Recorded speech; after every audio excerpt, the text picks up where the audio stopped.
Kada dođe Bajram, svi oblačimo najlepšu odeću i služimo se najboljim jelima. Ali da li je stvarno svima tako? Upravo zahvaljujući organizacijama i udruženjima u našoj zajednici, svi osjećaju bajramsku sreću. Volonteri sprovode aktivnosti pre i u toku Bajrama. Danas ćemo posjetiti udruženje Svetionik i organizaciju Hasene, koji svoj uticaj šire ne samo u Novom Pazaru, već i širom Sandžaka. Danas ćemo vidjeti koje su to njihove aktivnosti pre i u toku Bajrama. Mi se sada nalazimo u organizaciji Hasene, koja već nekoliko dana pre Bajrama širi svoju aktivnost, ali i sada u toku Bajrama. Sa nama je predsjednik udruženja Edis Ujkanović, koji će sa nama detaljnije porazgovarati o aktivnostima koje oni čine. Edise, selam aleikum, Bajram mubarek olsun, recite nam kako ste i koliko za vas znače sve ove aktivnosti koje činite, kao i da li možete zamisliti Bajram bez ovih aktivnosti? Ve alaikum selam, Allah razı olsun, Bajram šerif mubarek olsun vama i vašim gledalcima. Molim gospodara uzvišenog da ukabuli ibadete, da našim hađijama olakša ibadet, da ukabuli njihov hađ i da inša Allah što se prije vrate svojim kućama čisti od grijeha kao od majke rođene. Što se organizacije Hasene tiče i njenih aktivnosti prije i u toku Bajrama, ja sam već 2016. godine u organizaciji. Od tada nijedan Bajram kurbanski nisam proveo kući. Čak ove godine i Ramazanski Bajram smo imali goste iz Linca koji su donijeli poklone našim stipendistima, jetimima koji primaju stipendiju preko Hasene organizacije, a kojih je preko 200 u našoj regiji ovdje u našoj državi. Što se tiče samih aktivnosti u Hasene organizaciji, jedna od da kažem, najljepših aktivnosti koje mi radimo jeste bajramsko oblačenje jetima, zato što naša regija Balkan oblači preko 4000 jetima. To je projekat koji je zadnjih 3 godine krenuo.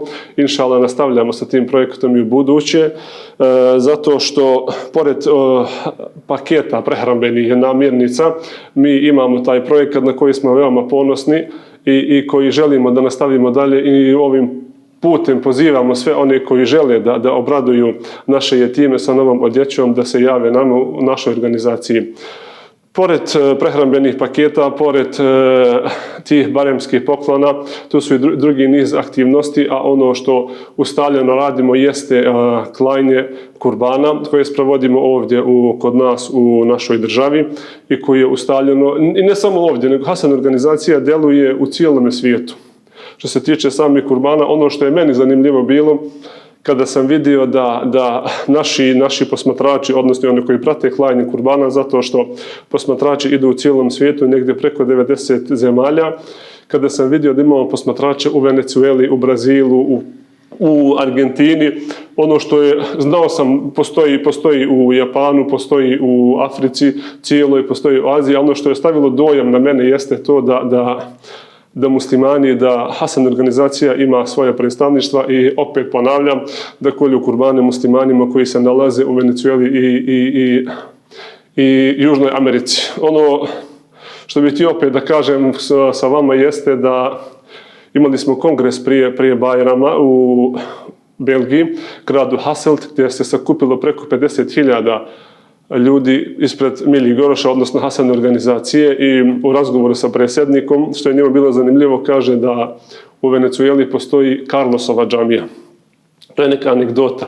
Carlos je bio sveštenik koji je prešao na islam, odnosno vratio se islamu i napravio je pored toga džamiju i mnogo ljudi dolazi u tu džamiju i ono je ostalo Carlosova džamija. Jasno. S obzirom da ste već spomenuli oblačenje jetima, odnosno tu aktivnost, odnosno djece bez jednog ili oba roditelja, možete li nam malo detaljnije objasniti kako ljudi mogu podržati tu akciju, odnosno koliko košta jedna odevna kombinacija?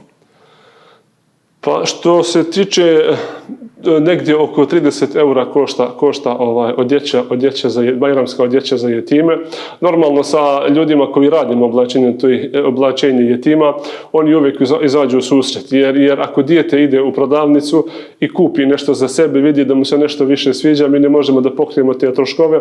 Normalno oni koji su vlasnici tih radnji i to sa kojima radimo, uvijek izađu u susret i ne uskrate tu radost djetetu jetimu.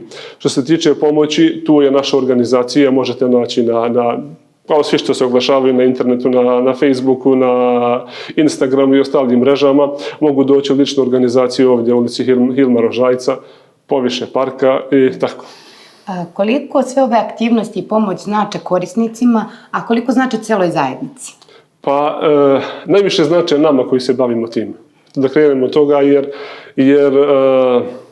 nema veće radosti nego unijeti radost, nema veće sreće nego unijeti radost u srca jetima i onih koji su u potrebi. Poslanik alejhi selam kaže, najbolji među vama su oni koji su najkorisniji drugima i nije musliman onaj ko zanoći sit, a njegov komšija zanoći gladan. Tako da sreća je najviše naša. A normalno korisnicima znači ono što mi stavljamo poseban akcenat jeste da malo više i radimo polimlje. Jeste da je centrala ovdje u Novom Pazaru, imamo predstavništvo u Prijepolju i da korisnici normalno Priboj, Brodarevo, Nova Varoš, kod ljudi koji se rijetko ide, mi smo tu i mnogo više radimo sa njima nego što radimo ovdje kod nas, jer znate i sami da ovdje postoji mnogo organizacija koje pomažu, zato smo mi stavili fokus na taj dio gore. Upravo sljedeće pitanje je bilo šta za vas lično znače sve ove aktivnosti, ali vi ste delom i odgovorili na isto. Tako da ću vas za kraj pitati još koje su to neke sljedeće aktivnosti nakon Bajrama o kojima razmišljate i koje ćete sprovoditi. Pa mi nastavljamo sa ustaljenim poslom zato što imamo dalje školu islama. U toku ljeta imamo Zekijat projekat, to je obnova kuća, starijih kuća, pomaganje prilikom za pokretanje novog biznisa, to su novi projekti koji Hasan organizacija radi, osposobljavanje radnika i normalno stavljeni projekti kao što su podjela paketa i tako dalje. Koliko naša regija generalno na svjetskom nivou učestvuje u radu organizacije? Pa mi smo krenuli kao regija da se priključujemo radu organizacije na svjetskom nivou, zato što, evo, mogu da spomenem da sam ja u toku februara mjeseca bio u Libanu, pošto kod nas u organizaciji postoji projekat Jetim Bulušmasi, odnosno druženje sa jetimima, gdje posmatrači idu iz centrale, posmatraju, odnosno prate rad organizacije na lokalnom nivou, da li imamo mi, kakav kontakt imamo sa jetimima, da li ono što oni spremaju, da li dolazi do njih.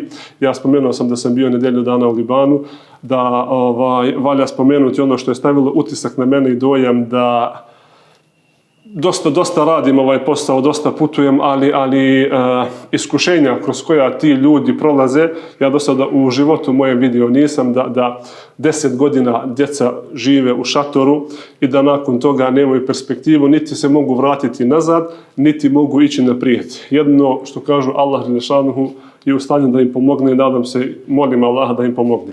Ono što valja spomenuti da, pošto su trenutno u toku Bajrama, odnosno sad se već naš posmatrač nalazi, naš brat Adnan koji radi sa nama u organizaciji, on je u Etiopiji i zato što mi ovdje skupljamo kurbane, on je u Etiopiji i tamo prati klanje, odnosno klanje i podjelu kurbana. Biće cijelo vrijeme dok će se ti kurbani klati, dijeliti i tako dalje. Valja spomenuti da smo na nivou organizacije negdje oko od 230.000 kurbana do 250.000 kurbana će biti žrtvovano u toku ovog Bajrama na nivou cijele organizacije.